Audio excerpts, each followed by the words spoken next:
Welcome to the Somber Hour here at Somber Studios. I am your host, Jessica Bill, and today we're going to be talking all things horror, but as per usual, we're going to be a little bit more specific and talk about the horror industry, what's wrong with it, and why it no longer scares the most of us. I really want to open the discussion of why horror just isn't doing it anymore.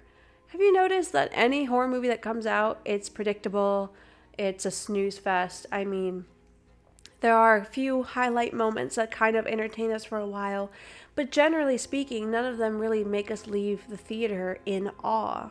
And they don't have everlasting impacts like movies like the Texas Chainsaw Massacre did. So I want to talk about and get down to the root as to what could be the cause of this, what is wrong with the horror industry, and what could maybe possibly be changed to make it better.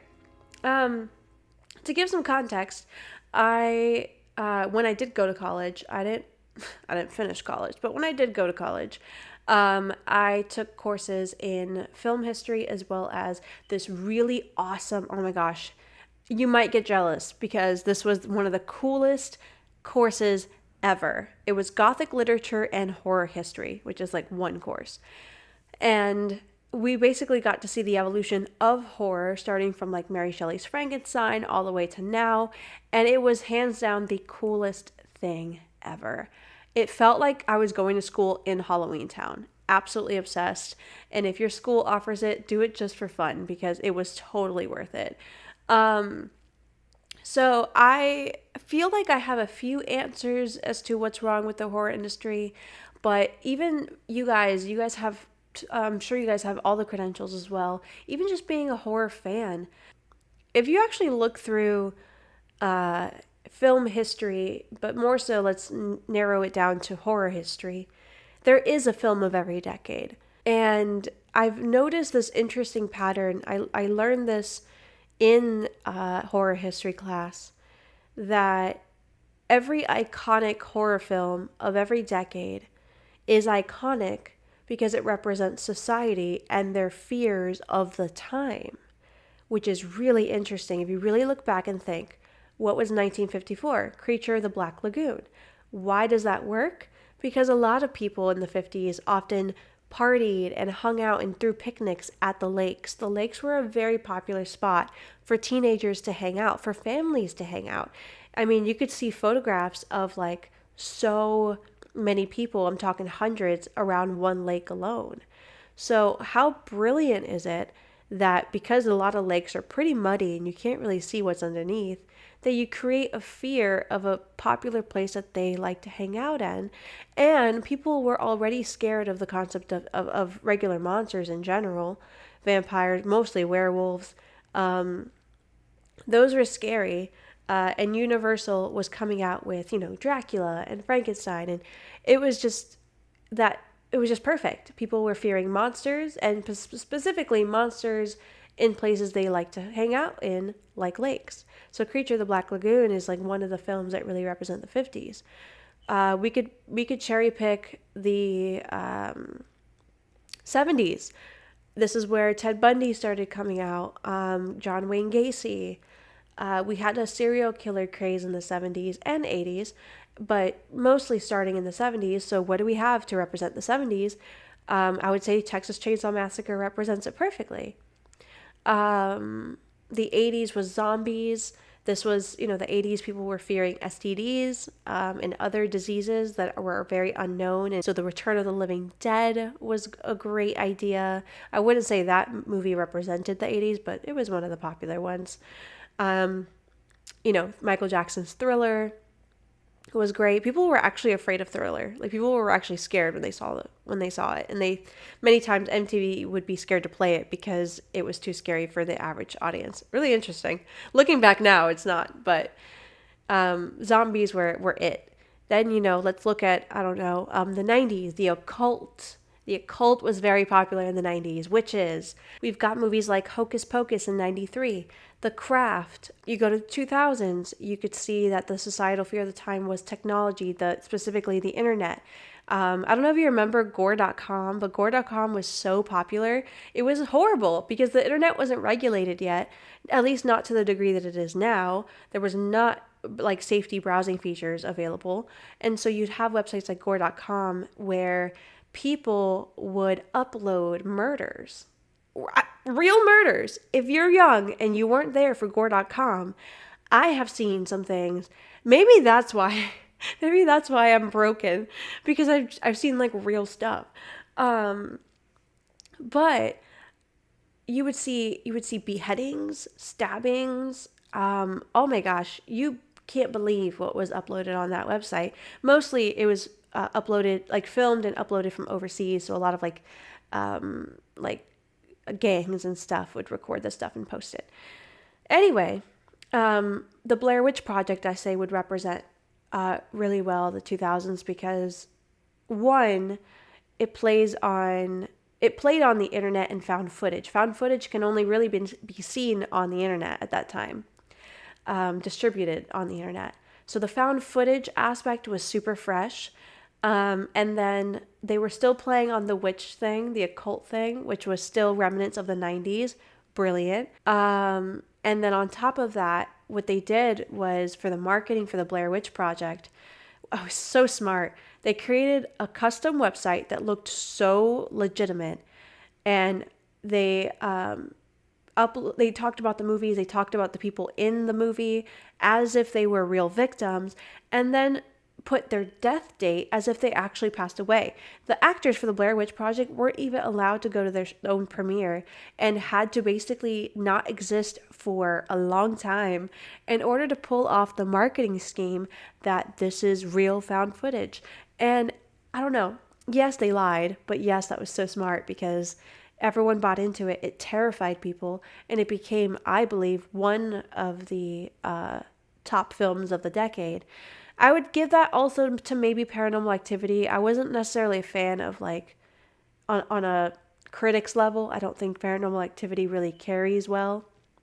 But when it comes to audience reactions, it really did a good job at leaving an impact with just people in a non, artistically, you know what I mean? Like, I don't mean like, is Paranormal Activity worth an award? No. But it did leave a lasting impact with people because, again, it was playing on the found footage game and the internet as well. So I feel like every decade has its theme, its overall fear. Society's fear changes through the times. And I feel like in order for us to see like the next big movie that would be the movie of the decade, it would have to be based off of our societal fear. And what could that possibly be? I have a few theories, and I see the film industry is kind of guessing it too. I feel like the film industry is guessing that it could be either war related or AI related. So that's why we have Megan with AI and Leaving the World Behind, which isn't a horror, but you know what I mean. They're doing the whole like war conspiracy, which people tend to genuinely fear, as do I. So I feel like those themes are pretty solid to represent our times right now. But I'm curious, since it's only 2024, so we're halfway through our 20s here, the 2020s, that's weird to say. I feel like we still have some time to figure out what is that one thing that, like, when everyone watches the movie, the theme of it is so terrifying that it represents a decade. Comment down below what you think that societal fear may be, or if we're correct and we're still looking for just a good enough movie to do it right. I feel like maybe it could be AI. The 2000s also went through the AI phase already, so I feel like it's a little bit exhausted. So if we do continue playing on the AI train, it does need to come from a different angle. And I feel like Megan didn't really do that for us. I feel like Megan was very much just Chucky reanimated. And I did have some moments where it stood out, but I don't think Megan will be that for this decade. So I'm curious to see what film will be. And I'm curious to see what you guys think our societal fear for this decade is. I think making movies centered around it is the best way to make a hit. Now diving into like what's wrong with horror movies nowadays, I would love to hear your thoughts, but I have a few of my own and I want to know if you agree with me.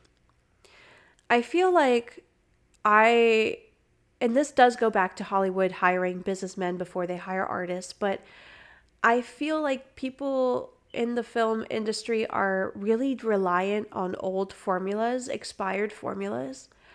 Um, the formula does also change with the time. I feel like the way horror movies were created in the 50s do not follow the same formula as movies from the 90s. And I feel like in this decade and time, we are stuck still using formulas from like the early 2000s, and we haven't progressed successfully the way other decades managed to keep progressing and keep reformulating. I think that we got stuck and we don't know exactly how to refreshen the formula to scare people again. Because movies from the 50s didn't scare people from the 90s. Like, someone from the 90s was not scared of Creature of the Black Lagoon or Godzilla, which originally Godzilla was a horror movie. Um, so obviously the formula is changing, also the quality as well.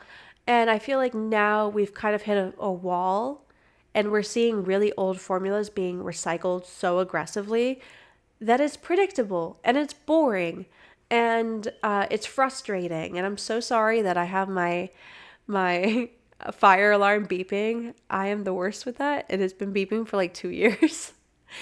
I should probably fix that for podcast sake. But try to ignore it. Anyway, oh, that could be the opener of a horror movie. Someone doesn't fix their fire alarm. Um, so yeah, I just feel like, one of the most overused formula or like tropes would be something as simple as like a line like, hello? Who was there? Um, calling out for the person that they hear on the other side of the door. Isn't okay, first of all, I don't think people do that anymore, at least. Maybe, you know what? I could see people doing that in the past because there wasn't a lot of crime in, like, let's say the 60s. And so for someone to say, who is it? Hello? Like, that's normal because, like, there wasn't your average serial killer running around, really. Obviously, we've always had them, but it wasn't so prevalent. And so I could totally see somebody from the 1960s calling out and going, hello? But I don't see that anymore because the average person isn't trusting of who's behind the door. We have gone through so much trauma as a generation, with stranger danger that we do not, we do not call out hello when we hear a noise on the opposite end of the house or out in the woods. We stay quiet and we try to figure out where they are before they figure out where we are. And so I feel like stuff like that needs to be thrown away. It doesn't work anymore. Our society doesn't function like that anymore. We don't have trust like that anymore. Um, what's another example of that? I would say also like tripping and falling. This one, maybe worked in the past because women often wore heels, for example. And it was very easy to be running and falling in heels. Well, can people fall in the woods? Sure. They could hit a stump and it happens. But does it need to happen in every single new horror film that comes out for like 20 years straight? No, it doesn't. At that point, it's just like, ugh, another dumb character. And I feel like there's other ways to go about that. Like maybe their jacket gets stuck or their hair, their ponytail, maybe they have a braid and somehow the branch loops into their braid and catches them from continuing their run and they have to detangle themselves from the bush and continue running and that maybe slows them down. Or maybe they step into mud, for example, and they start getting a little slippery and now they're running and they're slipping a little bit. There's ways to like still slow down your character without going for tripping on air, Um, I also feel like there's always like the final girl, but I feel like I like the final girl trope. I think it's a staple in horror. It's an iconic thing. It's a part of the industry. It's kind of like the little badge of honor to have a final girl in every film. But I wish that we were a little bit more realistic with how they survive, because a girl fighting off, a 6 foot tall man and winning, I'm sorry, not a chance unless she's got a weapon. There seems to be an unrealistic power dynamic with the final girl and the perpetrator, or the the slasher or the ghost or whatever. There just seems to be a lot of strength given to the female leads that don't scientifically make sense, and it irks me every time. And as someone who is very, like, I'm a fighter, like, I have fought real demons, okay? Check episode 1 to know the story of that. I can tell you my limits. I can tell you what I can and can't be. And I feel like horror films kind of fall too far into the fantasy end of the spectrum, and it kind of kills the realism. I think Texas Chainsaw Massacre, the newest one, I think that was the newest one. I think they did a really good job because the female leads fought back as hard as they could. And I like, it was natural, and it made it scarier because you could just see, like, seeing a character give it their all and it not be enough is absolutely terrifying, way more terrifying than surviving. So I really liked it in the newest Texas Chainsaw Massacre. There were some parts that were a little unrealistic, but the ending really saved it, and I really liked the way it was played out. But I would just like to see a little bit more realism in horror in general. That also goes for the male characters. Sometimes the male characters are so well versed on how to control a gun, and it's like the average person doesn't know how to shoot a gun. So especially every gun is slightly different in model, so they have a slightly different function. And many times there are moments like that kind of take me out of the movie. And I feel like if we could just stay very logical about a lot of things and also scientific about a lot of things, it does come across scarier. I think nothing is scarier than when you see a character give it their all and just still fail. I think succeeding gives us a sense of comfort. Another thing that I would love to see just put to death, take it on the back and just put a bullet in it, is the Victorian mansion trope. I'm done. I'm done with it. The old house, the Victorian house, throw it away. Bestie, it was cute in the 90s and prior.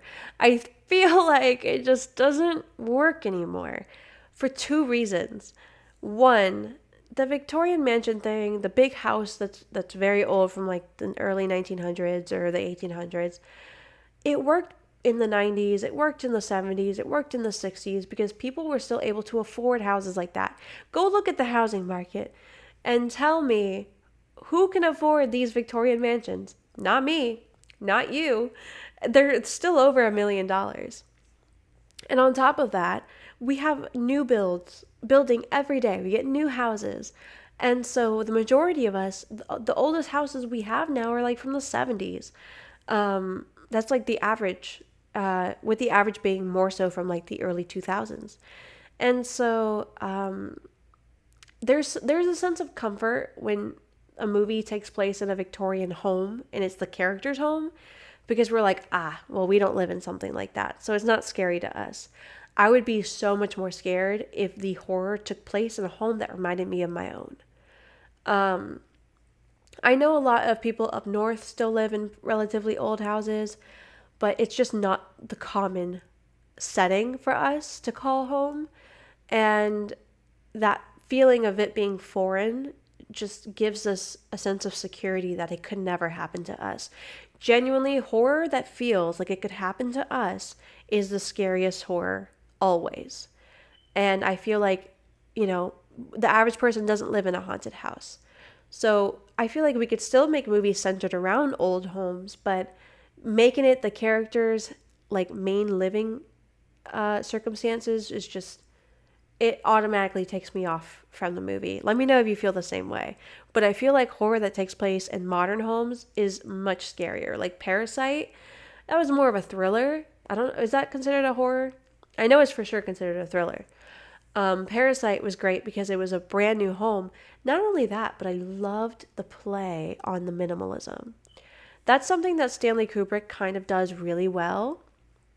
And Stanley Kubrick is like my film idol. Like, he's one of the directors that I really am inspired by. And when I someday get into filmmaking and make my first horror length, like full length horror film, you will be seeing a lot of Stanley Kubrick influences, and I will admit that before anyone. Because I really do love the play on minimalism and color theory and shape theory, like using specific shapes to make people uncomfortable. Brilliant. Like the furniture in A Clockwork Orange, like there's something unsettling about the furniture to me, or the lighting, or how empty one of the rooms look, which, you know, what I don't see enough of.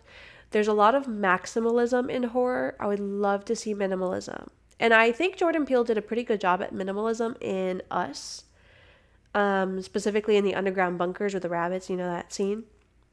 That was great. I would love to see minimalism become more popular. I feel like people find it unsettling when something is uncomfortable. And the maximalism still kind of plays into the Victorian home trope. So doing the complete opposite, modern and minimalism, I think could be the next scary formula, in my opinion. And that's what I plan to use in my future horror films. So like something as simple as like a modern apartment with like pure white walls, cold, like sterile lighting, but like it's only lit by like two lamps. The furniture, maybe it looks very uncomfortable, and it's like just a couch and just a little table, just empty feeling. Maybe all in primary colors. I think there's something unsettling to me about primary colors for some odd reason, and Stanley Kubrick does use it in The Shining for like the red and white bathroom or the green bathroom. There's something unsettling about primary colors. I don't know why.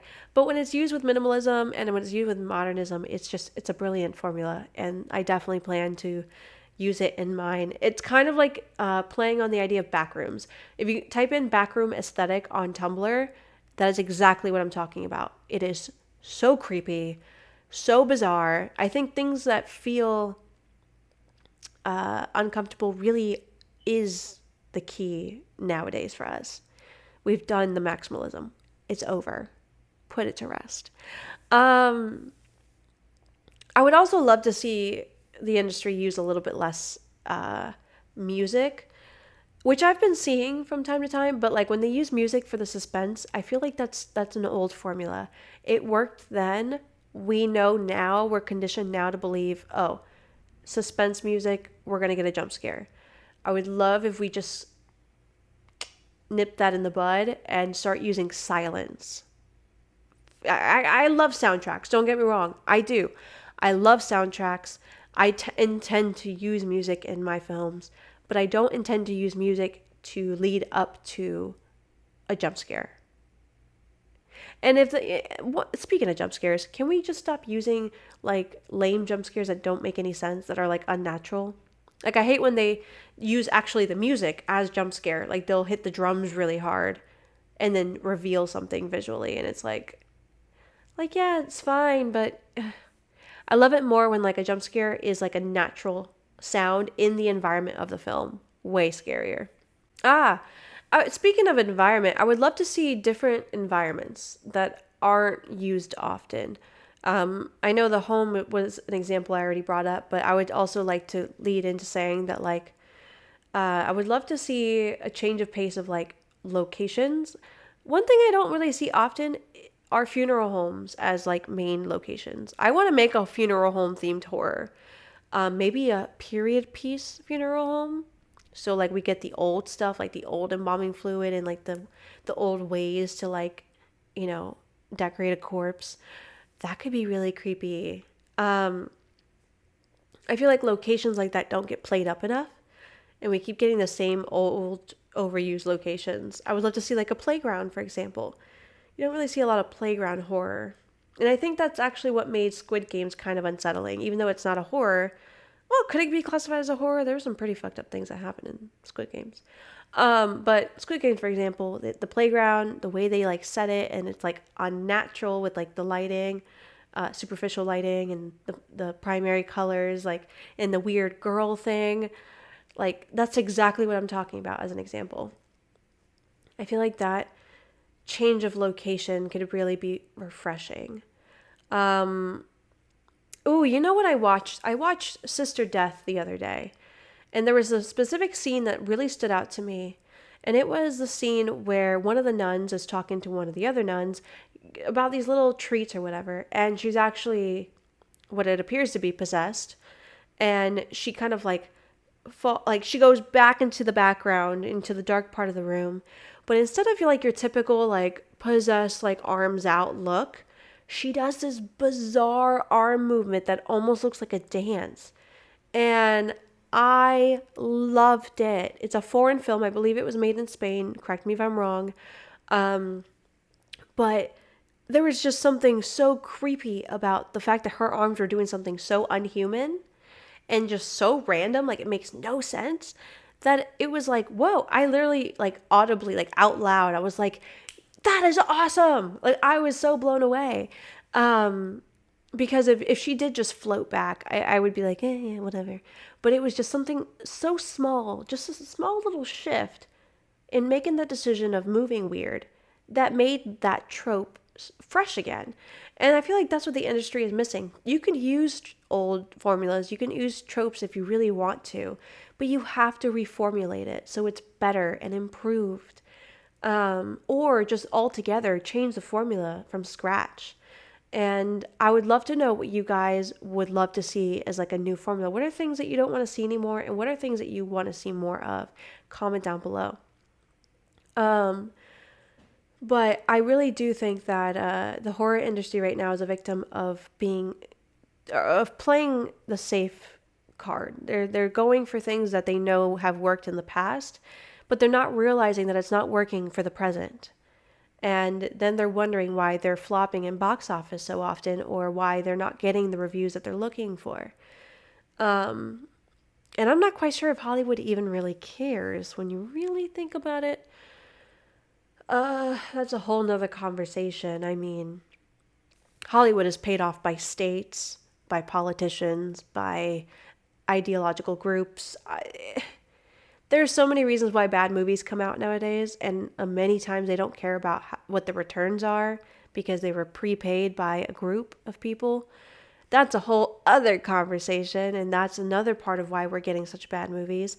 But I feel like we need to see more artists. We need to see formulas being changed, locations being spruced up to make sense for our decade, and really tapping into our modern fears, to really get like that new movie that's just like, wow. I think the closest I got to feeling that way was maybe a Jordan Peele movie like Get Out or Us. I thought like, oh yeah. And even those movies didn't feel the most fresh, but they felt definitely fresh enough to leave an impact on me as well as many other people. Or like The Purge, that was pretty creative. Midsummer was great. Midsummer is not really a fresh concept, but it was freshly reformulated. So we do have those like, few movies that we can look back on recently and go, yeah, those were great. But I don't know if any of those have really left the impact that the movies of other decades have had on their audiences.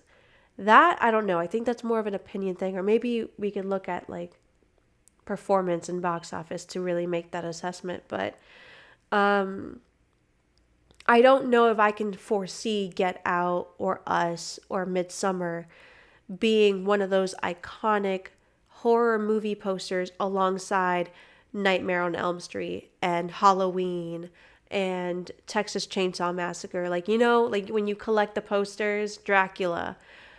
I don't foresee Get Out or Midsummer being in that lineup as a collector's item for a movie poster. So I feel like maybe we still have yet to reach our absolute best in the horror industry for this decade. and I'm really curious to see what movie that's going to be. Um, if that even at all will be. Um, so comment down below your thoughts on all of that. When I say comment down below, it has nothing to do with the algorithm or me trying to boost, my engagement. This this podcast I genuinely enjoy doing, because I get to find out what you guys think, and I use that information for my Somber Studios page. I'm not in the process of making movies just yet. Unfortunately, the economy is trash and I just don't have the funds, and it's really hard to pull funds when you don't have a history in filmmaking. And so it's hard to find investors to take me seriously. And then, I do also have like the disadvantage of like being Googled. And when I'm Googled, what pops up is my makeup and my vintage and my girly stuff and not my horror stuff. And, I started off with all that girlier stuff on there because, that's what I was into when I was in my early 20s, and I knew it would do well. But now, I'm really letting myself indulge in what I've always loved as a kid, and that is horror and Halloween. And I've always dreamed of working in the horror industry. Unfortunately, my reputation isn't very heavy in it just yet. And so I'm really trying to build Somber Studios as a YouTube channel, as a website. And my dream for Somber Studios is to be a platform where I produce movies I can afford to make with my AdSense money, which I don't get much right now. I get like $70 a month, so it's not enough to make a movie. But hopefully it'll be enough someday that I could self-produce my movie and show that like maybe I could make a film that people genuinely enjoy. And I could only dream that it becomes considered an iconic film one day. I might have to make a couple of them in order to earn those stripes, but I do have really big aspirations in the horror industry. And in the meantime, where I'm kind of frozen and stuck and not able to produce what I want to produce, I'm learning, and I'm, trying to earn my reputation in the horror industry. And so it really does mean a lot to me that you guys leave feedback, and of course subscribing and letting this community grow, because I do have a really big vision at the end of the road, and I think you guys will really enjoy with what I have lined up. But in the meantime, I'm going to be producing smaller stuff. Right now I have the 8D audio horror stories because it doesn't really cost me anything to make, just my time. And you guys really enjoy it. It's where you're the main character and all the horror happens within your ears at different directions, and you have to kind of figure out the storyline based off of the surrounding context. And a lot of you guys are getting scared from them, so I'm really happy. But I'm excited to kind of expand on the content. I'm also going to be writing horror books.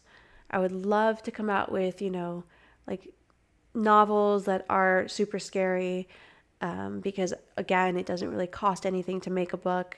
I've already made one book called When Shit Hits the Fan. It's actually a survival book for war, because I'm a prepper too, and I didn't really have a book that was condensed and had everything I needed. So check it down below. I'll link it. It's actually a really, really, really useful book. And if you're a fan of Fallout, the theme is like inspired by Fallout. So anyways, I do want to make horror books and things that are a little bit within my range to produce, and hopefully one day that'll all lead me down to the road of making my first indie film that you guys will someday get to enjoy.